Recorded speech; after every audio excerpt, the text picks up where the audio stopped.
Let's talk Star Wars. On your own from the age of 15. Reckless, aggressive, and undisciplined. This is a rebellion, isn't it? I rebel.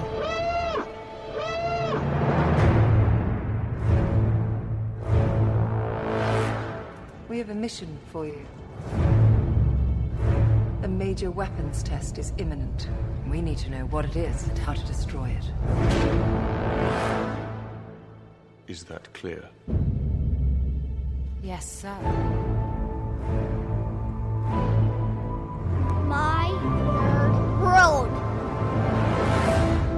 And welcome to it. It's episode number 66 of the My Nerd World Star Wars podcast. I am your host, Jon Justice, and been a few weeks since I've had a chance to sit down and do a podcast. Well, I take that back.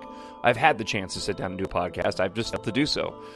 It's been a busy couple of weeks, and I think for once I actually have probably a really, really good excuse for not doing one between the week of the 7th and the 11th. But I am back for episode 66, and it was funny when I was looking up the number. I was like, why is that sticking out? And I went, oh, Order 66. That makes all the sense in the world. Of course that would end up sticking out. So lots to talk about on the podcast today. Really excited to talk Rogue One with you.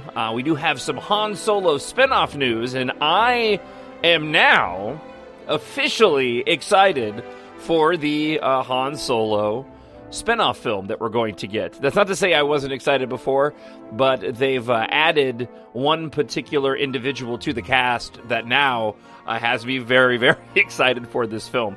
We do have a little bit of Episode 7 news in the release of the Force Awakens 3D Blu-ray, along with the commentary from J.J. Abrams, which we covered in a previous podcast. We'll talk a little bit about locations in Star Wars, something that popped into my head yesterday as we just received the first snowfall here in Minnesota since we've moved up here. And I realized something about the Star Wars universe that we hadn't really talked about on the podcast. And we'll spend a little bit of time talking about the love of Star Wars. And I'm going to approach it delicately because I don't want to do, and I'm not going to do, or at least I'm going to attempt not to do, what I heard so many other podcasts do that just absolutely bummed me out.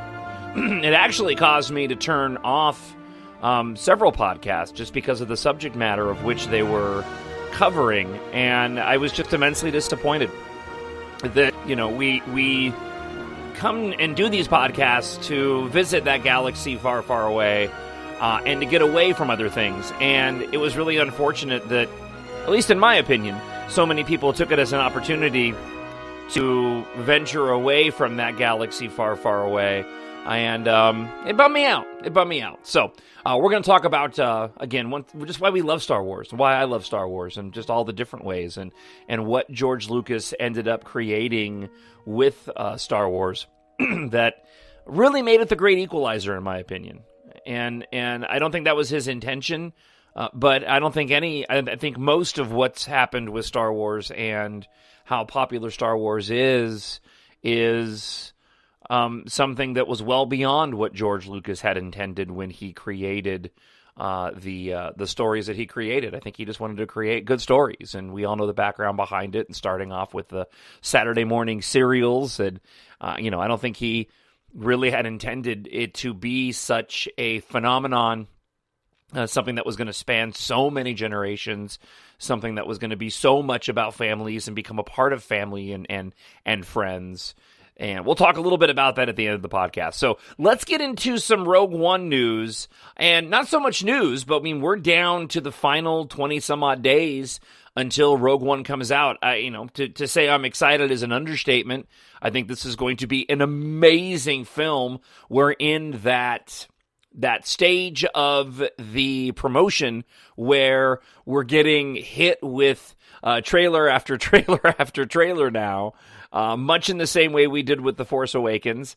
And it's funny because I really do find myself wishing that they wouldn't do that this time around. We were talking about this during we do a podcast on the station I work at, Twin Cities News Talk, and it's available up on iTunes. If you go to, if you search for Justice and Drew on iTunes, you can find it.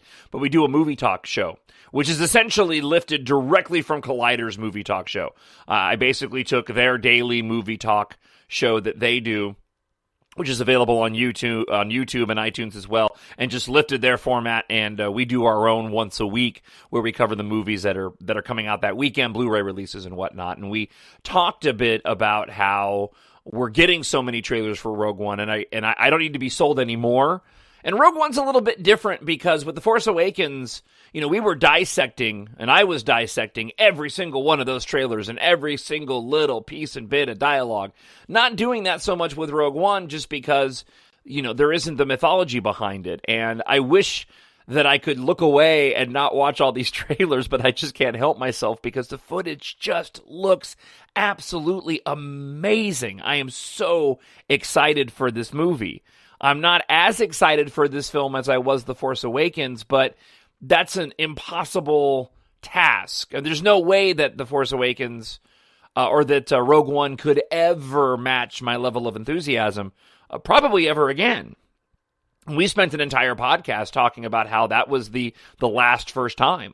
That was the last first time that we're going to have that large of a gap between films, especially with the saga films. And there was just so much hype around it, and it absolutely delivered. Even when it comes to Episode 8, I think we'll be dissecting all those trailers like we did The Force Awakens. But again, in terms of that societal or personal anticipation for the film, you just can't match it. But I am hyped for the movie. I can't wait to see it, and seeing all this extra footage just gets me even more excited. I've mentioned many times that the vehicles and the space battles, and that's one of my favorite aspects of the movie. And we've seen so many different scenes from the film that involve vehicles, whether it's the U-Wing. If you haven't had a chance to see the most recent featurette, it's about 2 minutes long, and it's lifted. Some of the clips of Gareth Edwards, the director, were taken directly from the Comic-Con behind-the-scenes clip that we got earlier in the year. But towards the end of it, there actually is kind of a mini trailer attached to it. And there's a couple of amazing shots. And there's one of a U-Wing with the wings folded back crashing down to the planet Scarif, just in a ball of flame. I saw that shot, and I just went, oh my! I just was blown away, absolutely blown away. There's one shot that has popped up in that featurette and also in one of the TV trailers. And if you've seen any of the trailers, you know that there's some shots of X-Wings in outer space, and they appear to be attacking some sort of perhaps shield generator, or maybe it's a docking station for Star Destroyers above the planet Scarif. You can see the planet below, and it's sort of this circular space station. There's one shot that appeared in this featurette and another trailer of what looks to be hundreds of TIE fighters flying off of this space station, this superstructure.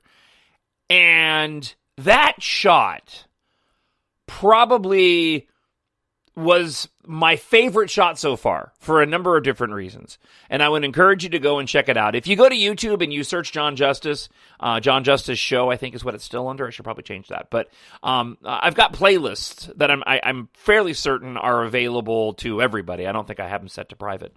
But there's one called The Force Awakens, and it basically is just a playlist filled with Force Awakens trailers. And at the end of it, it's filled with all of the Rogue One trailers. You got to see this one shot with these hundreds of TIE fighters flying off into space off this platform. I love this shot for a couple different reasons. One, I'm a sucker for a swarm of aerial vehicles in picture, in camera. You go back to Apocalypse Now and the helicopters coming over the water. You look at the shot that was mirroring that in The Force Awakens of the TIE fighters that were coming over the sunset onto Takodana.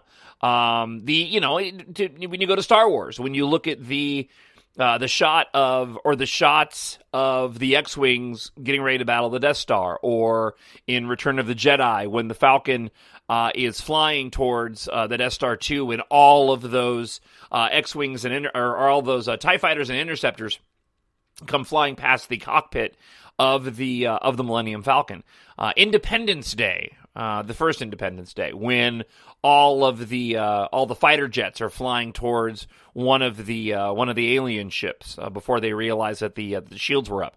I'm a sucker for those shots, and to see hundreds of TIE fighters flying off into space, I mean, that just gave me the feels in all the right geek places. The other reason why I liked it, though, is it told me that the movie is willing to not hold back, because I had a thought that I wondered if in making this film there was going to be a level of trepidation in whether or not they wanted to push the envelope of what they show on screen as it compares to A New Hope. I mean, and you'd really have to hold back. And, you know, again, I mean, New Hope is still a fantastic movie. I still enjoy watching it. But of all the movies, you know, it's the one that has sort of the least in it. It's the most stripped down and independent of all the films. So I wondered, well, are they going to, I mean, if we're going to see TIE fighters and X-Wing fighters battling the Death Star in A New Hope, do you want to go the route of creating an even larger space battle sequence or shots that would essentially make A New Hope pale in comparison?